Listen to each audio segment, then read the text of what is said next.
지방자치단체라고 하는 게 민주주의를 떠받치는 중요한 제도입니다. 지방자치 하면서 나라 살림이 나하고 관계가 없는 게 아니구나 이렇게 알게 되는 거죠. 그래서 김대중 대통령이 박정희가 폐지한 지방자치 살리자고 13일 동안 단식하고 싸웠거든요. 그래서 지방자치 하면서 투표도 해보고 동네 일도 한번 같이 해보고 시의원이 우리를 위해서 이렇게 일하는구나, 또 잘 뽑으면 우리한테 이렇게 혜택이 있구나, 잘못 뽑으면 우리 망하는구나, 이제 이런 거 배우는 과정이라서 헌법이 정해놓은 중요한 제도입니다.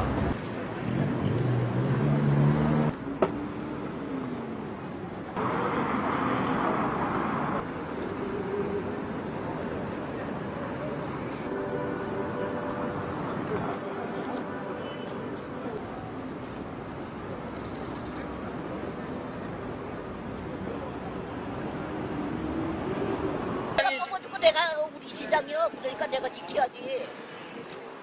지방자치 단체장 등이 장들이 연합하여 행정자치부의 지방재정 세워가는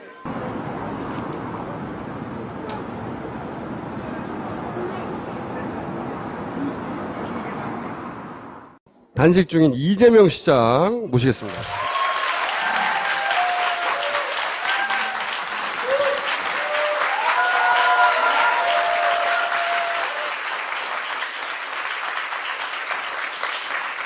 이거 몸은 어떠세요, 몸은? 몸은, 지금 힘은 많이 빠져서, 많이 가라앉긴 하는데, 머리가 가끔 아프긴 하지만 괜찮습니다. 24일 버틸 수 있으시겠어요? 정청래 의원이 그건 안 된다고. 미쳤어요. 그 전에, 저는 그런 생각하죠. 이것도 투쟁의 일환이고, 우리가 죽으려고 하는 일도 아니고, 한 수단인데 수단에 전적으로 매달려서 손상 입으면 안 된다. 이것도 우리의 전력 아닙니까? 언제까지 할 생각이십니까? 그래서 무기한이에요. 알 수 없다. 기한을 알 수 없다는 거요? 기한이 없다. 무자는 없을 무자여서 지금 당장 그만둘 수도 있죠. 제가 사진 몇 가지 먼저 보여드리려고 그러는데, 세월호 유가족 분들이 방문을 하셨어요. 있을 수 있는 일입니다. 같은 장소에서 하셨고, 세월호에 대해서 지지표명도 많이 하셨고, 문제에 대해서. 이분들은 누구냐? 6.25 참전 유공자회 회원들이세요. 네. 이 상극인 단체가 방문을 했어요. 이런 정치는 우리나라에는 없어요. 상인회예요. 성남 지역에. 상인회에서 찾아와서 절하고 갑니다. 이거 왜 와서 절하고 간 거죠? 중앙지하상가라고 하는 곳인데 10시까지 영업을 하고 버스를 맞춰서 일부러 오신 거예요. 그래서 너무 고맙고 감사해서 제가 먼저 큰 절을 드렸더니 본인들이 당황하다가 가면서도 저한테 큰 절을 하셔가지고 저희 맞절한 장면입니다. 어쩔 수 없이? 두 번째. 그러니까 처음에 제가 먼저 큰 절을 했고 그분들이 이제 마지막 인사를 했는데 이분들이 또 큰 절을 하는 거예요. 그래서 내가 모슴인데 주인이 모슴한테 큰 절을 하면 왜 됐냐. 그래서 제가 맞절한 두 번째 장면입니다. 인상적인 장면입니다. 새 사진이 워낙 페이스북, 트위터 많이 하니까 평소에도 많이 하는데 지금 시간이 너무 많잖아요. 맞아요. 제가 힘만 남으면 손가락을 이러고 있어요. 몸은 어떠세요, 몸은? 업무를 보고 계신 거죠? 저는 그것도 업무의 일부라고 보고요. 네. 결제도 하고, 확대 간부 회의도 하고, 업무 보고도 받고. 간부들 여기 쭉 앉아서 회의하는 것도 봤어요. 네. 보신 적 있어요? 제가 행자부 차관이 업무 공백이 우려된다, 이러길래. 행자부가 하고 있는 게 3.0 정부 아닙니까? 세계 어디서나 업무를 할 수 있게 한다. 그 행자부 차관이 그걸 모르더라고요. 그래, 인터넷 결제가 가능하다는 사실을. 그렇죠. 해외에서 결제 많이 하잖아요. 그러니까 본인도 거부권 행사 해외에서 결제해놓고. 박근혜 대통령. 네. 그래서, 여하튼 일은 다 하고 있는데. 참 엿 잘 먹여.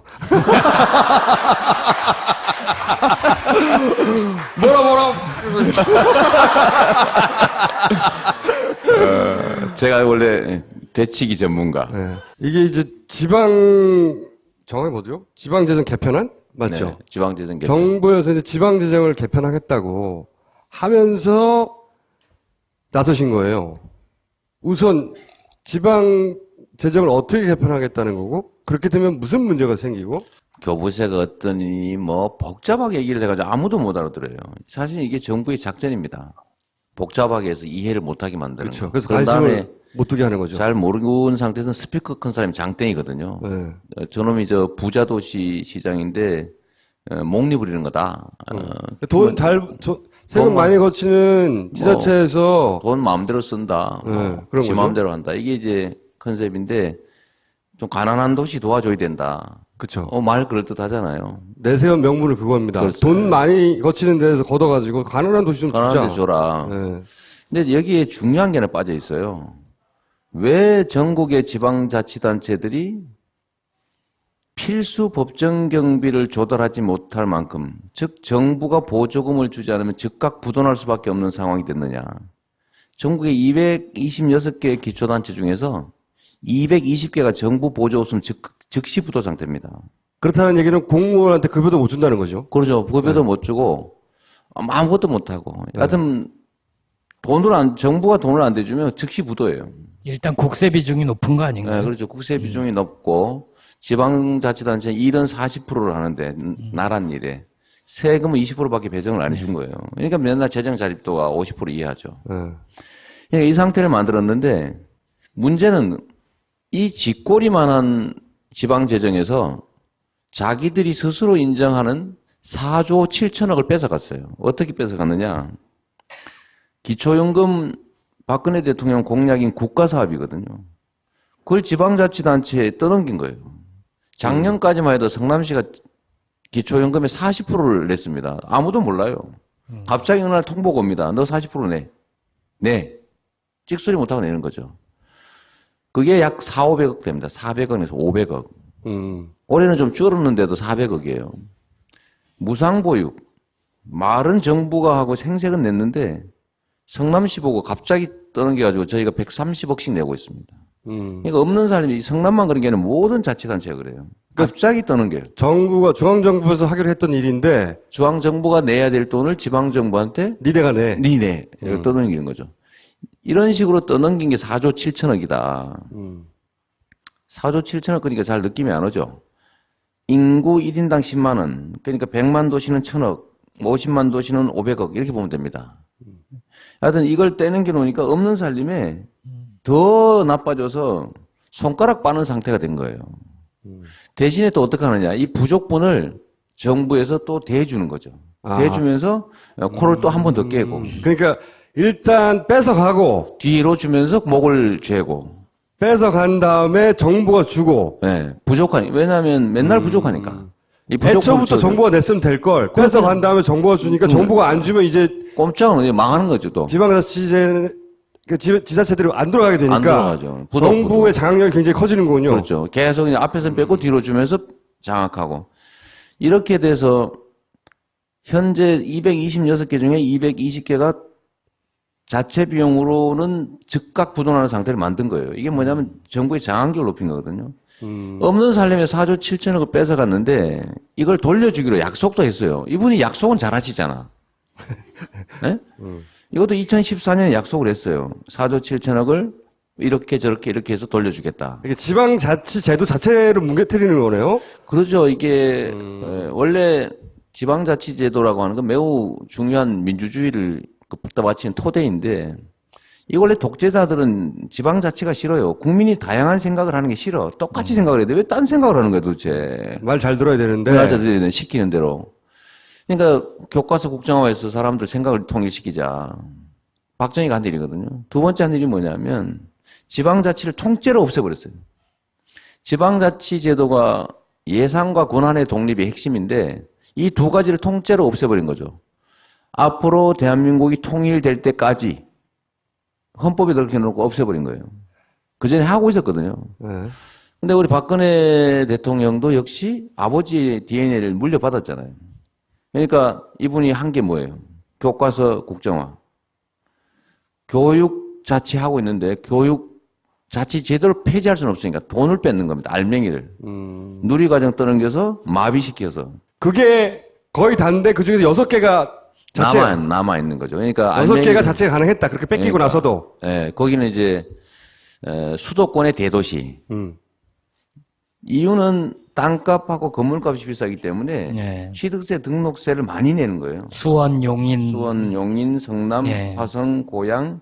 과천은 경마장 때문에 특수하게 끼어 있는 겁니다. 예, 이건 이 6개만 자체가 가능했답니다.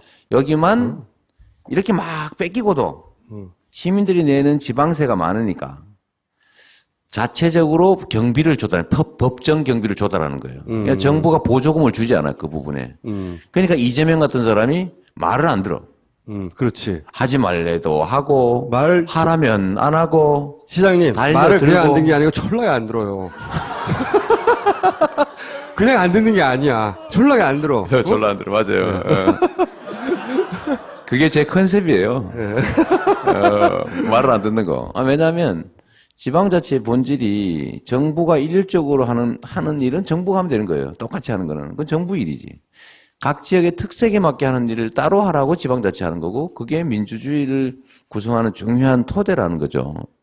그러니까 박근혜 정부가 이걸 없앨 수는 없고, 이걸 획일화 해가지고 정부가 시키는 대로 정부가 하는 것만 하고, 다른 요소를 없애야 되는데 폐지는 못 하잖아요. 그러니까 돈을 뺏기로 마음먹은 겁니다. 그렇죠. 자본주의를 정확하게 이해하는 집단이에요. 촛불 시위하는 사람들한테 벌금을 계속 먹여가지고 돈을 뺏었거든요. 그렇죠. 그전에는 그냥 기소유예하고 이러고 말았어요. 다 벌금 50만 원, 100만 원씩 다 때렸습니다. 돈을 뺏었고, 교육청에 돈 뺏어서 교육자치 죽였고, 지방자치단체에 돈을 뺏는 융단 폭격을 지금까지 계속 가했던 거예요. 조금씩. 우리는 몰랐죠. 우리는 알지만 여러분들은 모르죠. 뺏어서 사실은 다 거지. 정부의 말을 들을 수밖에 없는 식물지방자치단체를 만든 다음에 6개는 어떻게 한 겁니까? 살아남아서 꼬물꼬물거리는데 네. 여기를 지금 확인사살하는 중입니다. 어떻게 해요? 돈을 뺏는 거죠. 또 여기만 돈을 또 추가로 뺏는 거예요. 그러니까 시장님이 청년수당, 청년배당, 예. 무상교보, 생필품 지원, 뭐 산후조리원 산후조리. 이런 거 하니까 눈밖에 난 거 아닌가요? 정부가 이거 막으려고 많이 했죠, 사실은. 뭐 시행령 고쳐서 페널티를 부과하겠다고. 네, 그랬었죠. 복지정책 하는 만큼 벌금을 물리겠다. 즉 정부 지원을 줄이겠다고 했는데 사실 그 시행령 잘못 만든 거예요. 왜? 성남은 지원을 하지 않아. 그걸 몰랐던 거예요, 이 사람들이. 바보야, 바보. 왜냐하면 다 지원하고 있으니까 의뢰 성남도 지원하고 있을 거라고 착각하고 법을 만든 거예요, 시행령을. 지원금을 뺏겠다고 그랬는데 우리 원래부터 안 받았기 때문에. 아니 원래 안 받는데 뭘 안 줍니까? 그래서 그게 만들어졌어도 계속해. 그러니까 효과가 없었죠. 그러니까 남경필 지사 시켜가지고 우리가 청부 소송했잖아요. 금지 소송, 복지정책 금지 소송을 우리 남경필 지사가 성남시에서 했단 말이에요. 네. 복지부가 요구하니까. 남지사한테 제가 그랬죠. 아니 같은 지방자치단체끼리 자치권 침해하는 그런 정부 요구받아서 소송하는 우리 남지사는 뭐 하십니까? 좀 하지 말라고 했더니 그냥 하더라고요. 입장이 곤란했던 모양이죠. 소송을 했는데도 안 돼. 그냥 제가 집행하고 있잖아요. 네. 청년배당 지금 계속 지급하거든요. 뭐 그러자 나온 게 지금 마지막 나온 게 안 되겠다 저거. 돈을 뺏자. 그거 한 것 같습니다. 돈을 얼마를 뺏는 거예요? 제가 이건 꽤 놀랄 일인데 제가 취임하고 빚 갚고 그러니까 매년 빚 갚고 복지정책 늘린 금액을 다 합치니까 매년 1,000억 수준인데 1,000억. 딱 1,000억을 깎는 거예요. 계산을 잘했군요. 시뮬레이션을 정말 잘한 것 같아요. 제가 이 점은 놀랐어요. 야, 이 점에서는 똑똑하구나. 그래서 1,000억을 때렸어요? 내년부터 당장 1,000억을 자기 정부가 가져가서 전국에 나눠주겠다. 한 자치단체 20억씩 나눠주겠대요. 1,000억을 뺏어서. 그러니까 경기도 6개시에서 5,000억 뺏어서. 그러면 청남시는 뭘 못하게 됩니까? 그러니까 늦게 한 게 그래도 조금 덜 급한 거죠. 네, 그렇죠. 그러니까 늦게 한 순서부터 없어질 가능성이 높죠. 그러니까 청년배당, 무상교복, 뭐 산후조리, 거기다가 뭐 교육 지원, 그다음에 노인복지 지원, 일자리 지원, 그다음에 출산 지원, 청년 지원, 장애인 지원. 그러니까 제가 취임해서 새롭게 시작한 거 다 없어진다 이렇게 보면 됩니다. 성남으로 이사 올 필요가 없어지는 거죠. 성남시가 가졌던 그 복지 정책에 있어서 차별점 자체가 완전히 없어지는 거예요? 없어지는 거죠. 그러니까 성남의 특색이 사라져 버리는 거죠. 영리하다. 똑똑한 거죠, 이 점은. 네. 죽이는 방법을 아는 거죠. 예. 제가 또 위기에 강한 남자 아닙니까? 위기를 기회로 만드는 위기를 남자인 것 기회로. 같은데요. 제가 되치기 전문인데, 제가 일부러 위기를 조장하기도 하거든요. 우리 같은 마이너 아웃사이더한테 기회를 줄 리가 없습니다. 이 기득권 집단들이 그러잖아요. 미쳤어요? 제가 그쪽이라도 안 하겠어요, 절대. 우리 김호중 같은 사람한테 뭐하러 기회를 주겠어요? 네. 절대 안 주죠. 맞아요. 예. 근데 이 위기든 기회든 딱 위기의 요인과 기회의 요인만 있는 건 아니거든요. 그 안에 위기 요인과 기회 요인이 동시에 존재하는데 기회 요인이 많은 게 기회고 위기 요인이 많은 게 위기란 거예요. 그리고 뭔가 오버할 때는 과할 때는 대가가 반드시 주어지는 게 세상 이치입니다. 그러니까 부당한 정부의 공격이 벌어지면 거기에 대해서 반드시 반작용이 있기 마련이거든요. 네. 제가 그 반작용을 제가 이용해서 되치기라는 거죠. 지금 대치기는 어떻게 되고 있는 겁니까? 한 50% 정도는 성공해야 하는 것 같아요. 비밀이에요? 아니, 비밀이 아니고 제가 되치기 하는 건 뭐냐면 지금까지 정부가 돈을 야금야금 뺏어가서 네. 반격할 기회가 없었어요. 네. 조금씩 뺏어가니까. 네. 근데 이번 마지막 이거 5천억 남아있는 마지막 보따리를 뺏겠다고 달려들어서 이건 찬스다. 경기도 500만 도시가 지금 주민들이 열을 엄청나게 받게 되잖아요. 왜냐하면 복지정책이나 다 뺏기니까. 네. 그러니까 요거를 기회를 활용해서 대반격을 하는데 네. 정부가 5천억을 뺏으려고 달려들다가 5천억 뺏어서 마저 거지 만들려고 그러다가 제가 이 되치기를 해가지고 이때까지 뺏어간 거 10배 4조 7천억 되돌려 받고 네. 거기다 더하기 20%밖에 인정 안 하는 소위 이할 자치라고 하는 거를 지방세 비중을 30, 40%로 올리는 지방재정을 확충해서 지방자치단체의 재정 자율권을 올리는 진짜 지방자치가 가능하게 만드는 계기로 만들려고 하죠. 어떻게 해요? 그래서 밥 굶고 있잖아요.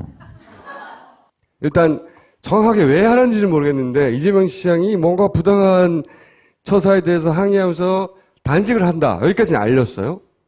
그렇다고 정부가 그래 그럼 4조 7천억 줄게 이러진 않을 거 아닙니까? 절대 안 하겠죠. 네. 그럼 어떻게 해요? 어떻게 해?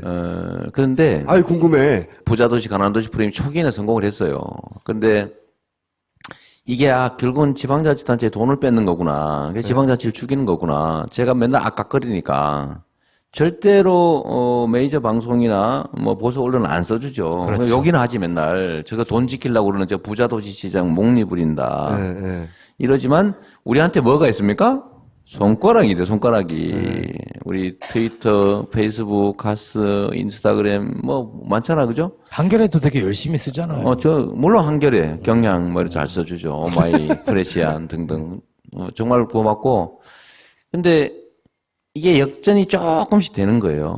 되고. 분위기가. 결국은 안 움직이던 야권, 네. 안 움직이던 야권, 그 중에서도 여하튼 제1당인 더불어민주당이 이제는 입장을 크게 바꾸고 있죠. 그러니까 사실은 지금 말씀하신 건 법을 바꿔야 되잖아요. 그렇죠. 그러니까 정부가 이걸 후퇴할 거라는 생각은 저는 꿈에도 안 해요.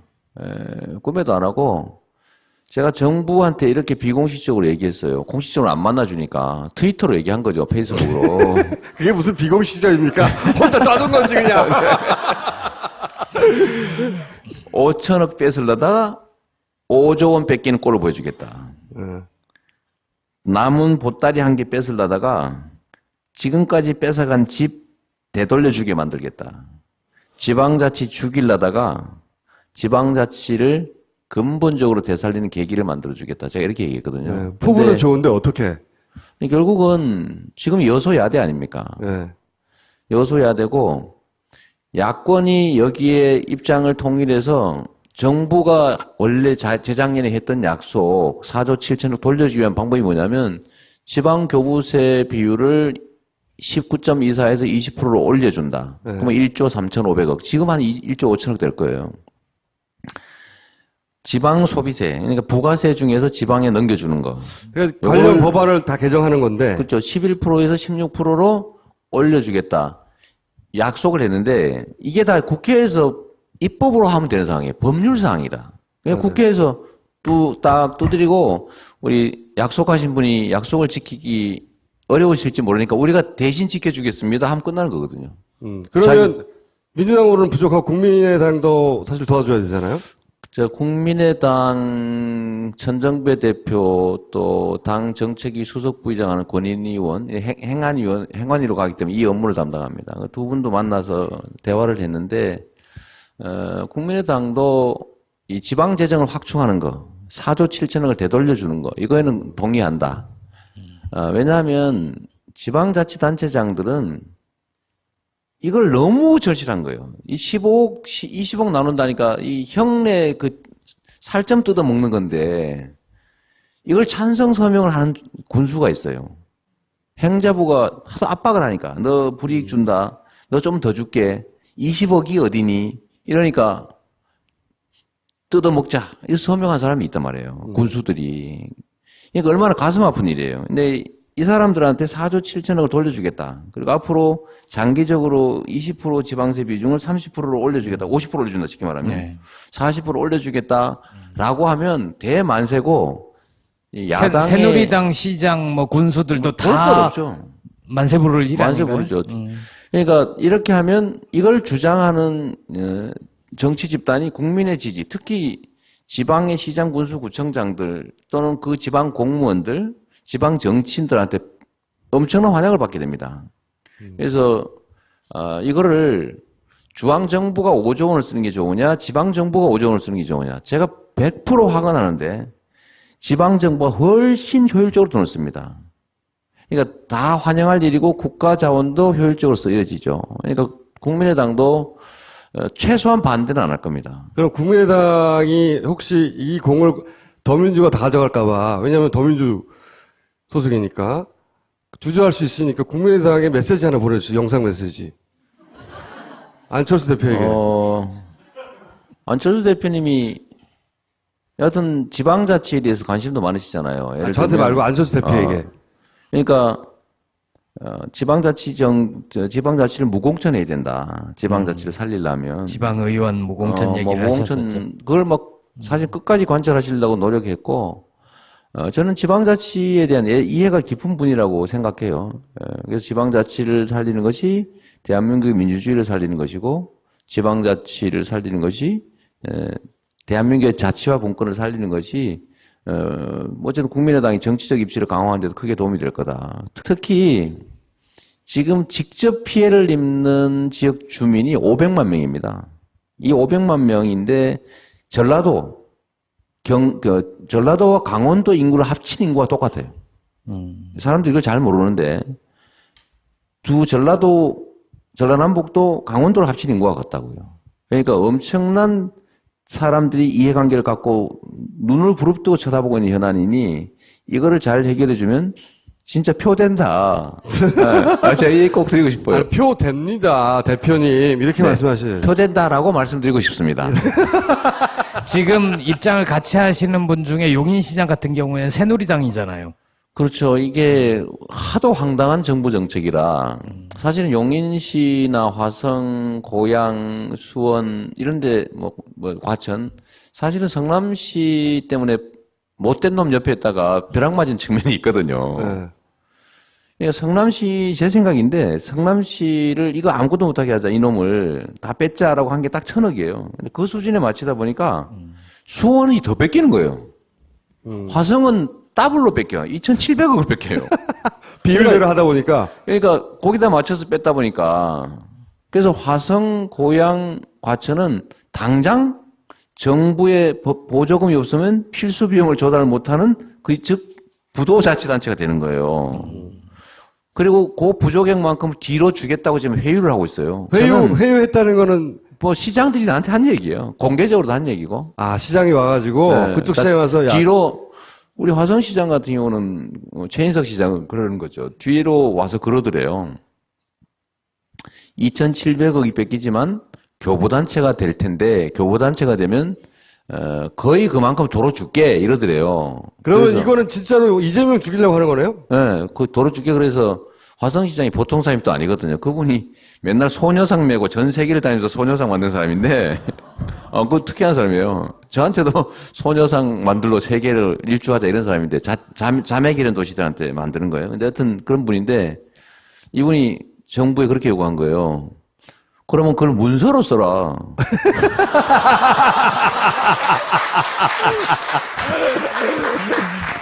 이 최인석 화장시장이 니네들이 말해놓고 안 주면 어떡할 거며 지금 한 해 줬다 내년 후년 안 주면 우리가 어떻게 믿냐 써라 이랬더니 안 써주더래요. 그래서 지금 강경투쟁을 하고 있는 중이에요. 용인시장은 새누리당이에요. 이분이 지금 정부 종합청사 앞에서 이 빨간 머리띠 두르고 1인 시위하고 있어요. 1인 시위. 과천시장도 새누리당인데 과천청사 앞에서 맨날 1인 시위하고 있어요. 우리가 모를 뿐이지 지금. 너무 네. 웃기는 거예요, 이게. 그러니까 새누리당에도 도움이 안 되는.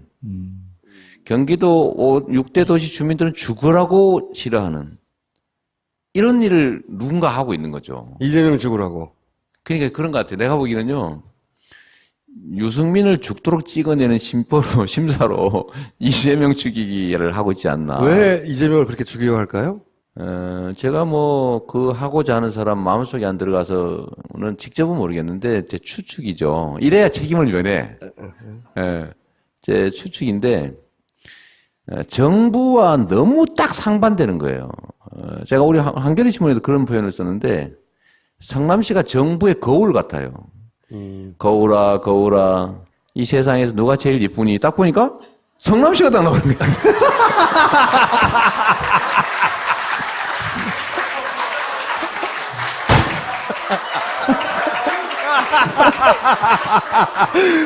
원래 자화자찬을 잘하는 분이지만 그 끝판왕에 나왔어요. 그 시정 방침을 정하기도 쉽잖아요. 그러니까 중앙정부 하는 걸 보고 그거 그대로 거꾸로 하면 되잖아요. 그러니까 예를 들면 이 거울이 딱 3개 정도를 비춰주는데 증세 없는 복지를 한 게 누구니?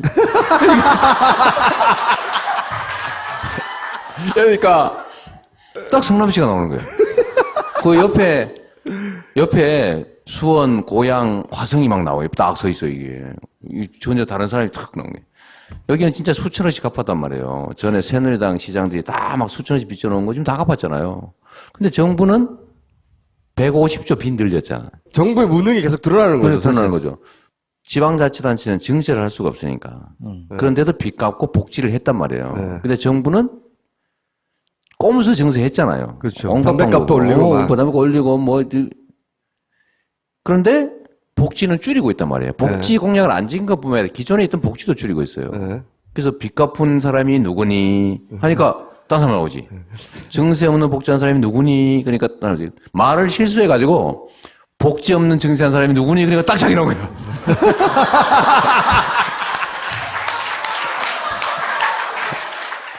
자, 그러면 이 문제는 이제 국회가 움직여서 법안을 만들고 그리고 그렇죠. 국민의당도 도와주고 그래서 법안으로 해결할 문제인데 그럼 일반 시민이 할 일은 뭐예요?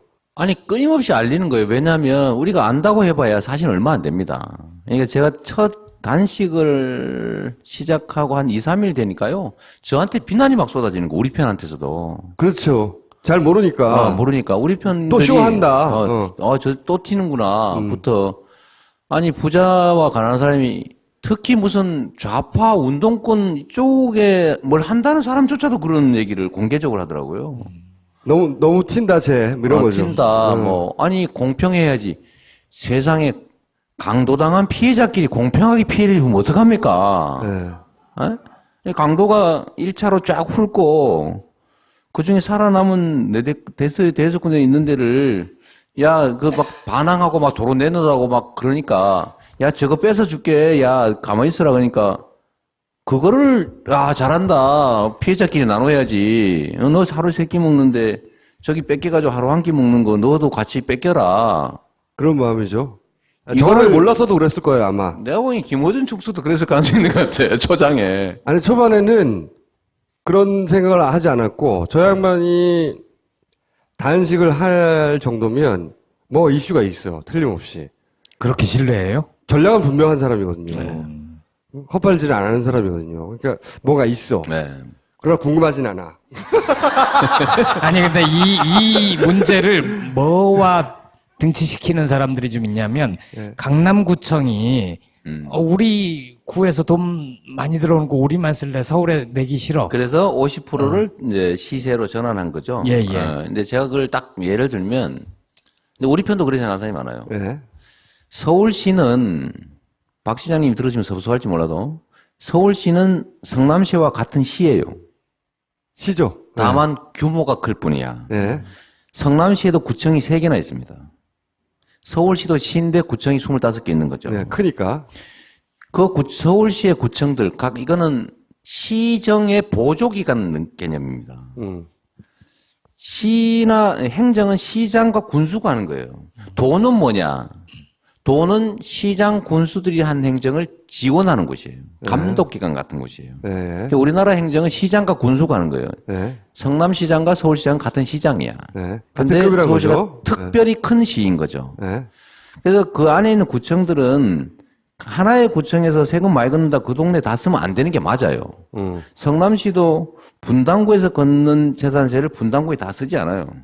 성남시 전역에 똑같이 써버리지. 네. 다만 서울은 워낙 크니까 특색을 좀 인정해 주는 수준이라서 약간의 차등은 같이 쓰는 게 맞는 거예요. 이념적으로.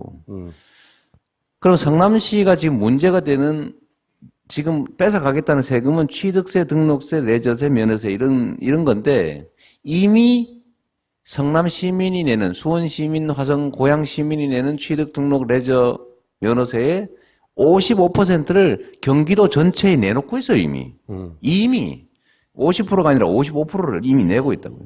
나머지 45%를 가지고도 견디니까 정부 보조 안 받고 사는 거예요. 워낙 네. 세금을 많이 내니까. 근데 그걸 뺏겠다는 거죠. 그 중에 이제. 절반을 또 뺏겠다는 거예요. 제가 그래서 그런 거죠. 이미 반띵인데 반띵의 반띵을 또 하자는 것이냐. 이런 거죠. 그럼 일반 시민들이 할 일은 이걸 널리 알린다? 알리는 거예요. 알려서 저는 지방자치라고 하는 게 그냥 심심해서 만든 게 아니다. 왜냐하면 선거하느라고 비용 들고 주민들끼리 싸우고 그러면서도 왜 해야 되냐. 민주주의를 배우는 초등학교라고 토크블이라는 학자가 개념 정의를 펼칠 정도로 민주주의의 중요한 제도입니다. 이걸 통해서 민주주의를 배우는 거예요. 시장도 맨날 보고 대통령 맨날 볼 수 없잖아요. 내가 뽑은 사람인데 엉덩이 저는 동네 할머니들 저 만나면 좋다고 끌어안고 엉덩이도 만져보고 그래요. 아니 제 엉덩이를 이쁘다고. 시장님이 설마 할머니 엉덩이를 만지겠어요? 그러니까 시장이 높은 사람이 아니고 우리가 뽑은 심부름꾼 머슴 내가 부리는 가까운 사람이라고 느끼게 만드는 거예요. 저는 최종 목표가 시민들이 시장 알기를 우습게 알게 만들기 목표예요. 우습게 알아야 되거든요.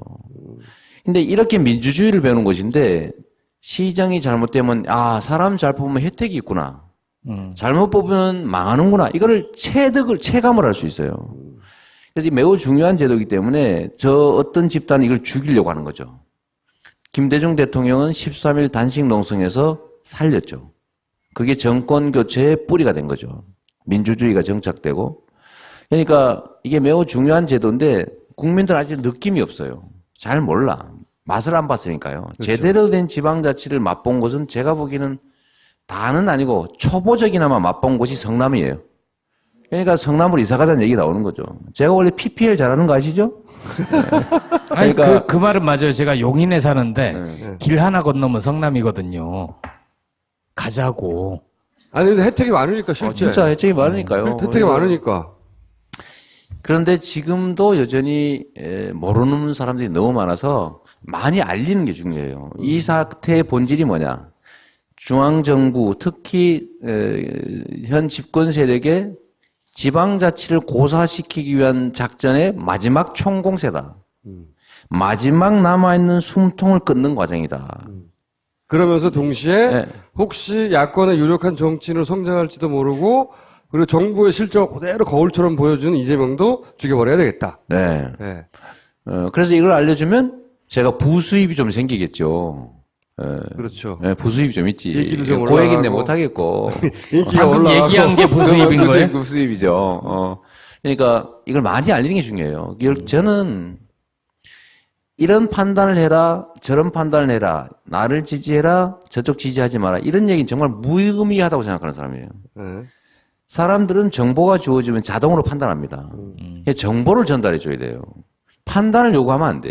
판단을 요구하는 순간에, 결정을 요구하는 순간에 반발해요. 이래라 그러면 반대로 가죠. 사람은 제가 좀 그 성향이 심할 뿐이지 인간은 누구나 그래요.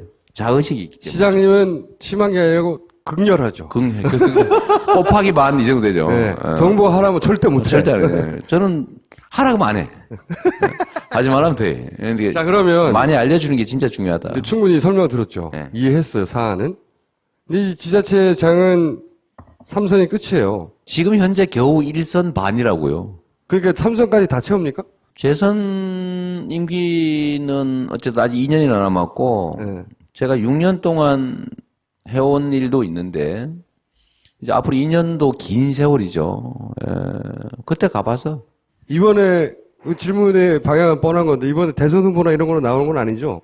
그건 하늘이 내는 거다 옛말로. 결국은 국민들이 선택하는 건데 누가 하려고 한다고 되는 것도 아니고. 아니, 그러면 이제 약간 상황이 변했지 않습니까? 네. 노무현 대통령도 1, 2% 하다가 갑자기 확 등장했잖아요. 본인이 혼자 그런 생각 하는 거 아니에요? 어느 날 밤에? 없다면 거짓말이죠. 그럴 줄 알았어요.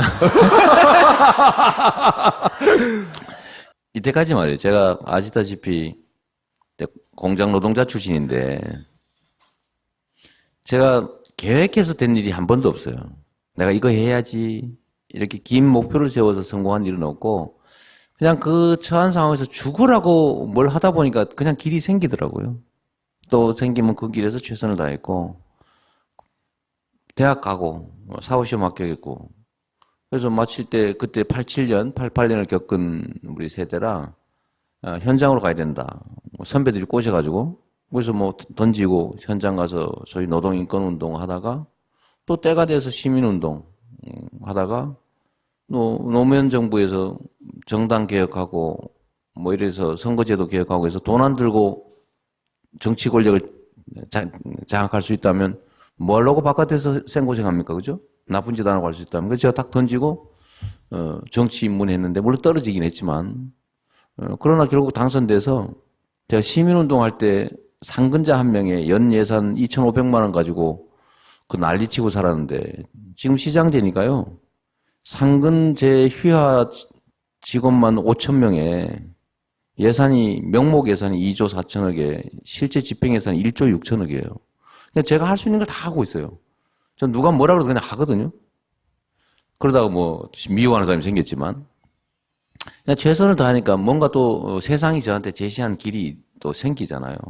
그러면 그때 가서 판단하면 되는 건데 저는 뭐 일부러 뭘 억지로 할 생각도 없지만 뭐 주어지는 것들을 굳이 회피해가면서 그럴 필요도 없다. 그래서 이번엔 대선에 나오냐고요, 안 나오냐고요? 아니 그거 가봐야 알지. 지금 어떻게 알아요? 갑자기 피곤하고 힘들지 않으세요? 아니 제가 이거 알기 때문에 한 개도 안 피곤해. 아니, 가봐야 알지가 아니라 거의 다 왔잖아요, 이제. 대선 전국이 네. 사실상 시작된 거나 마찬가지입니다. 대한민국 정치는 2, 3개월이면 천당이 지옥되고 그러지 않나요? 그러면은 이것만 물어볼게요. 이번에는 절대 안 나가. 이건 아니죠. 아 미쳤어요 그런 소리 하게. 힘도 없다더니 힘이 넘쳐요, 지금. 신나가지고 그러니까 얘기하다가. 힘이 넘치는 얘기를 물어보잖아요, 지금. 자, 그러면 마지막 질문인데, 이제는 이런 질문을 할 대상이 된 것 같아요. 문재인의 단점은 뭡니까? 저번에도 했거든요. 네. 네, 저번에도 했는데 며칠 전에 오셨더라고요. 네. 며칠 전에 오셨는데 갔어요. 뭘 하시던가 와가지고. 너무 착한 게 문제예요. 단점이요. 그런 말 하셨죠. 상대도 사람인 줄 알았다고. 노무현 네, 대통령. 제가 노무현 때. 대통령에 대해서 그 말씀 드렸죠. 안타까운 점인데 저는 권력 행사는 잔인하게 해야 된다고 생각하는 사람이거든요. 좋은 방향으로. 용서나 화합은 잘못을 뉘우치고 책임지고 반성한 사람하고 하는 거예요. 그리고 강도하고는 화해하는 게 아니야. 불법 범죄를 저지르는 부정이 불합리한 집단 인간들하고는 화해하는 게 아니라는 거죠. 100만 원을 훔치겠다는 인간한테 합의해가지고 타협해서 50만 원만 훔쳐라. 10명을 죽이려고 하는 정책 만드는 인간한테 5명 죽이는 정책은 만들어라. 이렇게 합니까? 그럼 목숨 걸고 막아야 되는 거죠. 죽도록 싸워서 깨야 되는 거예요. 그래서 저는 권력은 잔인하게 행사해야 된다. 주어진, 그건 의무라고 생각해요. 좋은 방향으로. 나쁜 쪽이 아니고. 그런 면에서 저는 노무현 대통령 지금 서거하셨는데 너무 안타깝죠. 주어진 권한을 상대가 정말 인간으로 믿고 내가 인간으로서의 최선과 성의를 다하면 그들이 받아들여 줄 거라고 믿은 거예요. 그 점은 제가 저는 좀 독한 환경에서 살아서 그런지 모르겠어요. 문재인도 같은 약점이 있다는 거죠. 지금 현재 그런 점들이 좀 보강되면 좋겠다. 그러니까 강력한 리더십, 추진력, 그런 느낌이 있잖아요. 근데 그게 좀 부족하다고 그게 나에 생각했는데 미치지 못한다는 거죠? 그게 아니고 저는 가진 게 그거밖에 없는 사람이죠. 제가 축구 구단주잖아요. 성남 FC 요새 잘 나가는데 오늘 포항한테 3대1로 졌대서 지금 열받고 있는 중인데 선수가 다 공격수가 골 넣으려고 하면 어떡합니까? 100% 지는 거예요. 그래서 저는 중앙 수비수 하겠다. 중앙 수비수. 역할을 잘 분담을 해야죠. 서로 부족한 부분들을 좀 메울 수 있다면 그것도 영광인 것이고 제가 그 11명 베스트 11에 들어갈 수만 있다면 그것도 영광이고 그것도 큰 역할이라고 생각하거든요. 그러니까 대선 후보에 나오면 혹시 들어가더라도 내가 내 역할을 생각해서 플레이할 것이다. 당연하죠. 근데 축구 해보니까요. 중앙 수비수가 골 넣는 경우가 많습니다.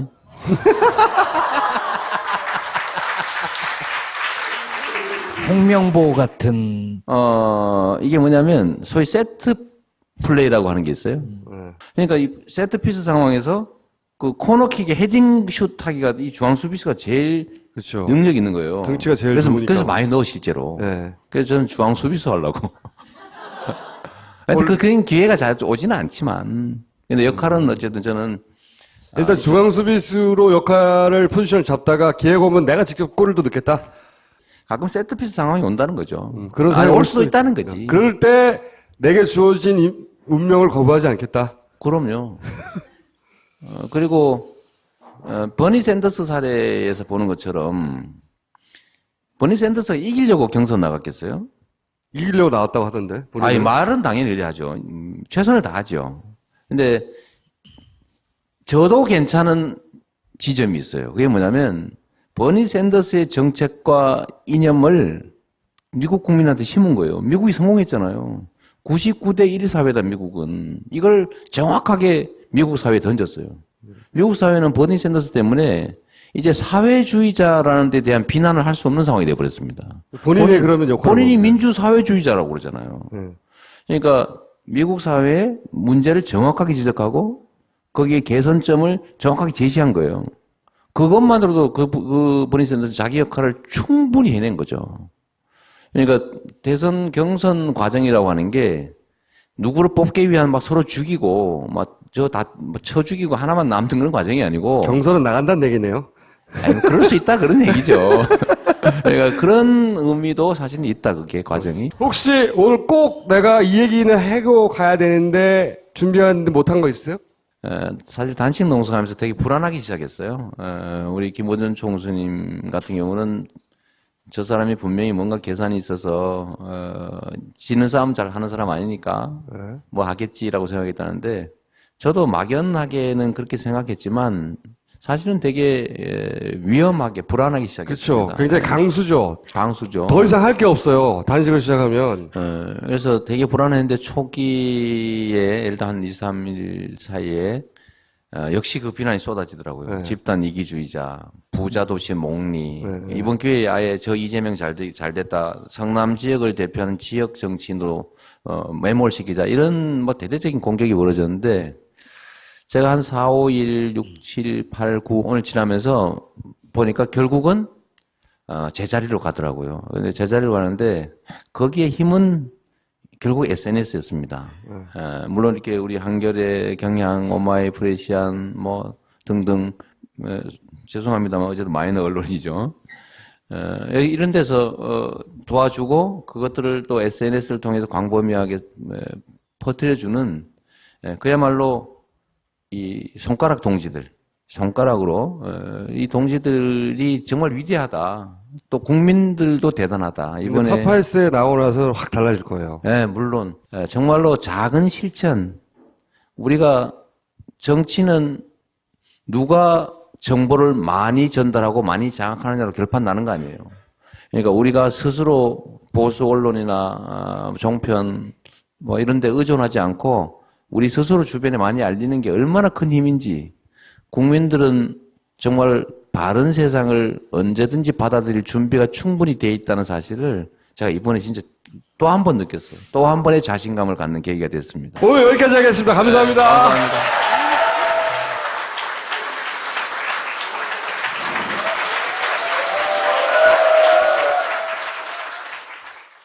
아직도 모르겠어. 괜찮을까?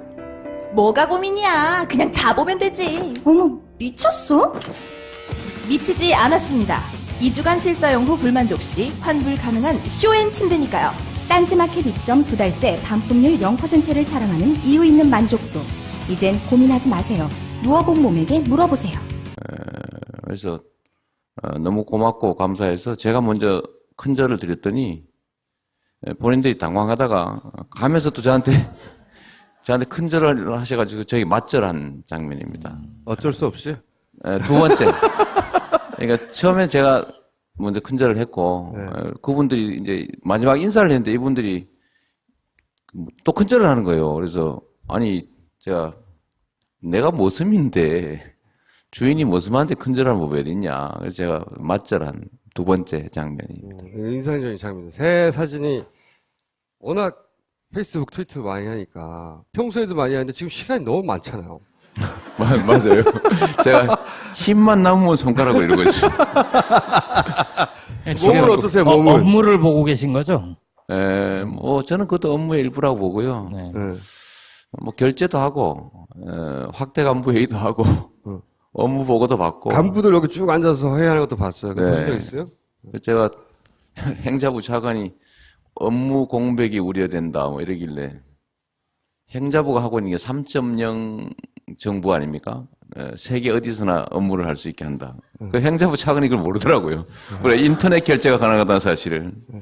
그렇죠. 해외에서 결제 많이 하잖아요. 그러니까 본인도 거부권 행사 해외에서 결제해놓고. 박근혜 대통령. 네? 그래서 하여튼 일은 다 하고 있는데 참 엿 잘 먹여. 뭐라. 제가 원래 대치기 전문가. 네. 이게 이제 정확히 뭐죠? 지방재정 개편안? 맞죠? 네, 지방재정 개편. 정부에서 이제 지방재정을 개편하겠다고 하면서 나서신 거예요. 우선 지방재정을 어떻게 개편하겠다는 거고, 그렇게 되면 무슨 문제가 생기고, 교부세가 어떠니 뭐 복잡하게 얘기를 해가지고 아무도 못 알아들어요. 사실 이게 정부의 작전입니다. 복잡하게 해서 이해를 못하게 만드는 그렇죠. 거. 그래서 그런 다음에 관심을 못 두게 하는 거죠. 잘 모르는 상태에서는 스피커 큰 사람이 장땡이거든요. 네. 저놈이 부자도시 시장인데 목 부리는 거다.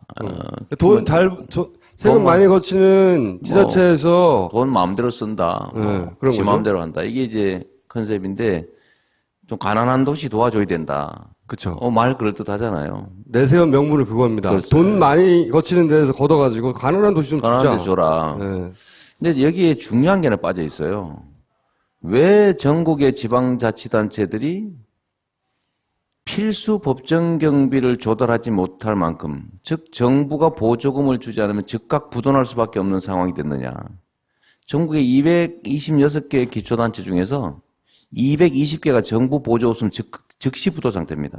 그렇다는 얘기는 공무원한테 급여도 못 준다는 거죠. 그렇죠. 급여도 못 주고 아무것도 못 하고. 여하튼 정부가 돈을 안 대주면 즉시 부도예요. 일단 국세 비중이 높은 거 아닌가요? 네, 그렇죠. 국세 비중이 높고 지방자치단체 일은 40%를 하는데 나란 일에 세금은 20%밖에 배정을 안 해준 거예요. 그러니까 맨날 재정 자립도가 50% 이하죠. 그러니까 이 상태를 만들었는데 문제는 이 쥐꼬리만한 지방재정에서 자기들이 스스로 인정하는 4조 7천억을 뺏어갔어요. 어떻게 뺏어갔느냐. 기초연금 박근혜 대통령 공약인 국가사업이거든요. 그걸 지방자치단체에 떠넘긴 거예요. 작년까지만 해도 성남시가 기초연금의 40%를 냈습니다. 아무도 몰라요. 갑자기 어느 날 통보가 옵니다. 너 40% 내. 네. 찍소리 못하고 내는 거죠. 그게 약 4,500억 됩니다. 400억에서 500억. 올해는 좀 줄었는데도 400억이에요. 무상보육. 말은 정부가 하고 생색은 냈는데 성남시 보고 갑자기 떠넘겨가지고 저희가 130억씩 내고 있습니다. 그러니까 없는 사람이 성남만 그런 게 아니라 모든 자치단체가 그래요. 갑자기 떠넘겨요. 정부가 중앙정부에서 하기로 했던 일인데 중앙정부가 내야 될 돈을 지방정부한테 니네가 내. 니네 이렇게 떠넘기는 거죠. 이런 식으로 떠넘긴 게 4조 7천억이다. 4조 7천억 그러니까 잘 느낌이 안 오죠. 인구 1인당 10만 원. 그러니까 100만 도시는 1,000억, 50만 도시는 500억 이렇게 보면 됩니다. 하여튼 이걸 떼는 게 놓으니까 없는 살림에 더 나빠져서 손가락 빠는 상태가 된 거예요. 대신에 또 어떻게 하느냐. 이 부족분을 정부에서 또 대주는 거죠. 대주면서 코를 또 한 번 더 깨고. 그러니까 일단 뺏어가고 뒤로 주면서 목을 죄고. 뺏어간 다음에 정부가 주고. 네, 왜냐하면 맨날 부족하니까.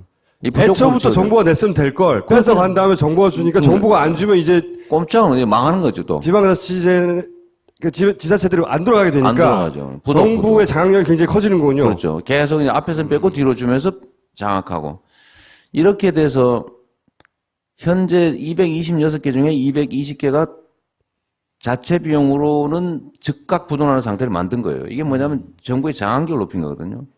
없는 살림에 4조 7천억을 뺏어갔는데 이걸 돌려주기로 약속도 했어요. 이분이 약속은 잘하시잖아. 네?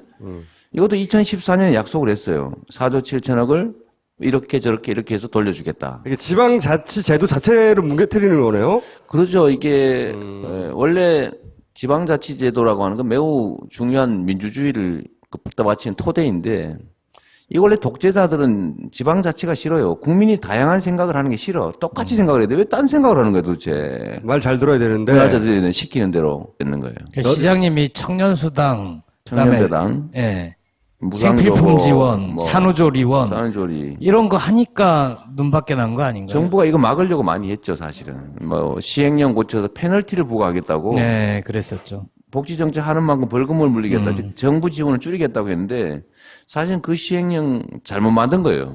왜? 성남은 지원을 하지 않아. 그걸 몰랐던 거예요, 이 사람들이. 바보예요, 바보. 왜냐하면 다 지원하고 있으니까 의뢰 성남도 지원하고 있을 거라고 착각하고 법을 만든 거예요, 시행령을. 지원금을 뺏겠다고 그랬는데 우리 원래부터 안 받았기 때문에. 아니 원래 안 받는데 뭘 안 줍니까? 그래서 그게 만들어졌어도 계속해. 그래 해. 그러니까 효과가 없었죠. 그러니까 남경필 지사 시켜가지고 우리가 청부 소송했잖아요. 금지 소송, 복지정책 금지 소송을 우리 남경필 지사가 성남시에다 했단 말이에요. 복지부가 요구하니까. 남지사한테 제가 그랬죠. 아니 같은 지방자치단체끼리 자치권 침해하는 그런 정부 요구받아서 소송하는 우리 남지사는 뭐 하십니까? 좀 하지 말라고 했더니 그냥 하더라고요. 입장이 곤란했던 모양이죠. 소송을 했는데도 안 돼. 그냥 제가 집행하고 있잖아요. 청년배당 지금 계속 지급하거든요. 뭐 그러자 나온 게 지금 마지막 나온 게 안 되겠다 저거. 돈을 뺏자. 그거 한 것 같습니다. 돈을 얼마를 뺏는 거예요? 제가 이건 꽤 놀랄 일인데 제가 취임하고 빚 갚고 그러니까 매년 빚 갚고 복지정책 늘린 금액을 다 합치니까 매년 1,000억 수준인데 1,000억. 딱 1,000억을 깎는 거예요. 계산을 잘했군요. 시뮬레이션을 정말 잘한 것 같아요. 제가 이 점은 놀랐어요. 야, 이 점에서는 똑똑하구나. 그래서 1,000억을 때렸어요? 내년부터 당장 1,000억을 자기 정부가 가져가서 전국에 나눠주겠다. 한 자치단체 20억씩 나눠주겠대요. 1,000억을 뺏었어. 그러니까 경기도 6개시에서 5,000억 뺏어서. 그러면 청남시는 뭘 못하게 됩니까?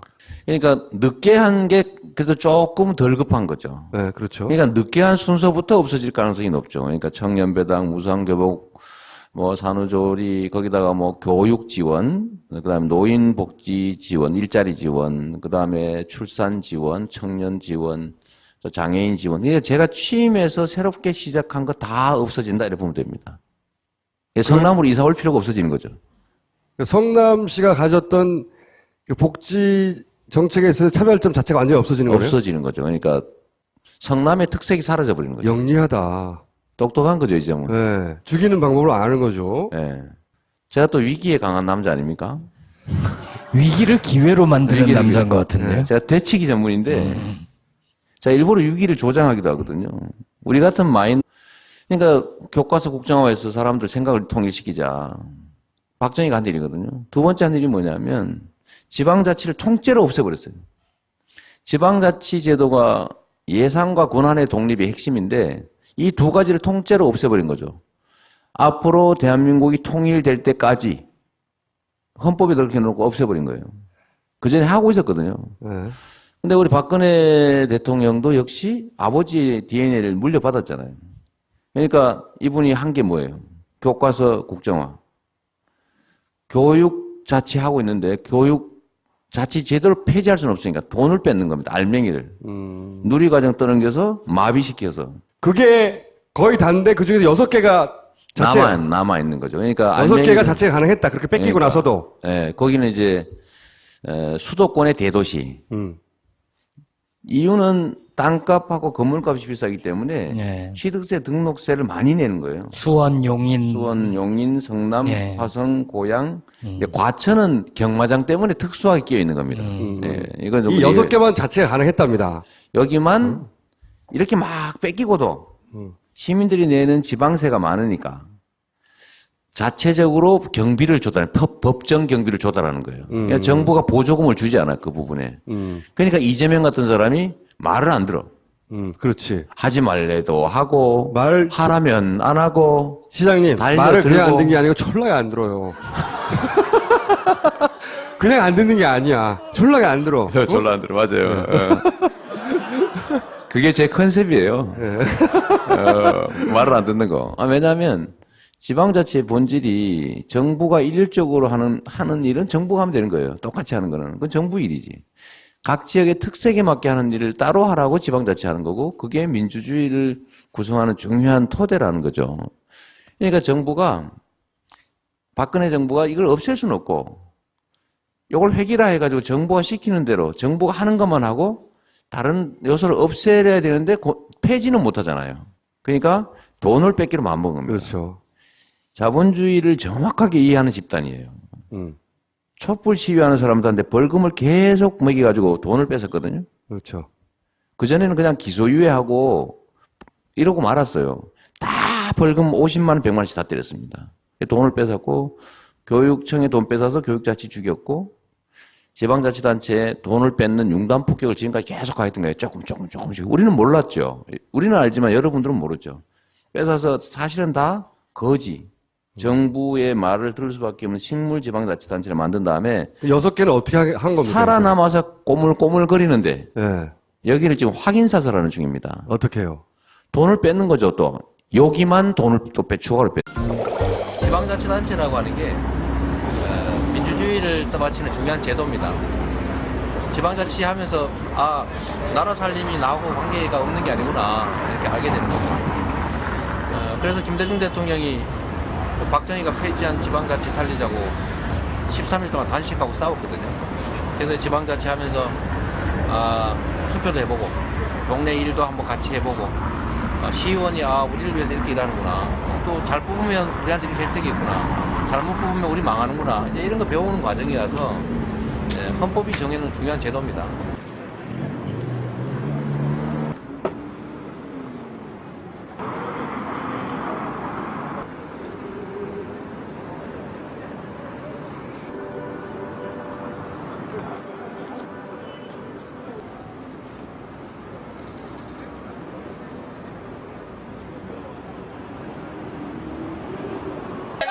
내가 우리 시장이요. 그러니까 내가 지켜야지. 지방자치 단체장 등이 장들이 연합하여 행정자치부의 지방재정 세워가는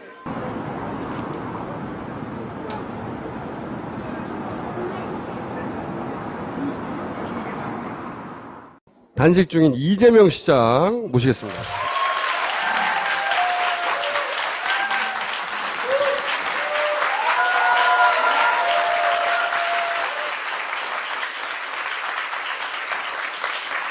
아니, 몸은 어떠세요, 몸은? 몸은, 뭐, 지금 힘은 많이 빠져서, 많이 가라앉긴 하는데, 머리가 가끔 아프긴 하지만 괜찮습니다. 24일 버틸 수 있으시겠어요? 정청래 의원이 그건 안 된다고. 미쳤어요. 그 전에, 저는 뭐, 그런 생각하죠. 이것도 투쟁의 일환이고, 우리가 죽으려고 하는 일도 아니고, 한 수단인데, 수단에 전적으로 매달려서, 손상 입으면 안 된다. 이것도 우리의 전력 아닙니까? 언제까지 할 생각이십니까? 그래서 무기한이에요. 알 수 없다. 기한을 알 수 없다는 거요? 기한이 없다. 무자는 없을 무자에서 지금 당장 그만둘 수도 있죠.